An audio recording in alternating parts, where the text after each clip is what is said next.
ও মাই god, অসাধারণ অবিশ্বাস্য catch মুস্তাফিজের। আইপিএলে এবারের আসরে নিঃসন্দেহে সবচেয়ে সেরা ক্যাচ মুস্তাফিজের দখলে।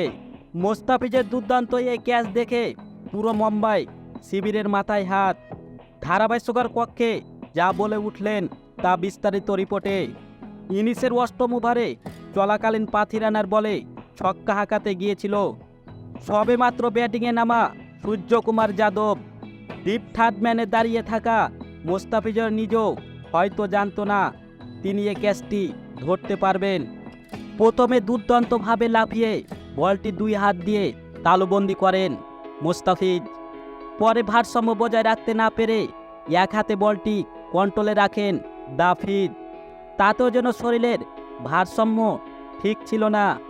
পরে বাউন্ডারির লাইনে বাইরে থেকে মাঠে ফেরা অবধি বলটি হাওয়ায় ভাসিয়ে রেখেছিলেন দাফিজ, যা ছিল পুরো অকল্পনীয়। দুর্দান্ত বুদ্ধি খাটিয়ে ক্যাচটি ধরতে সফল হয় মুস্তাফিজ রহমান। প্রিয় দর্শক, ততক্ষণে মুস্তাফিজকে নিয়ে পুরো চেন্নাই সুপার কিং মেতে উঠেছিল। বিশেষ করে ধোনি সে আনন্দ করেছিল মুস্তাফিজের এই ক্যাচের জন্য।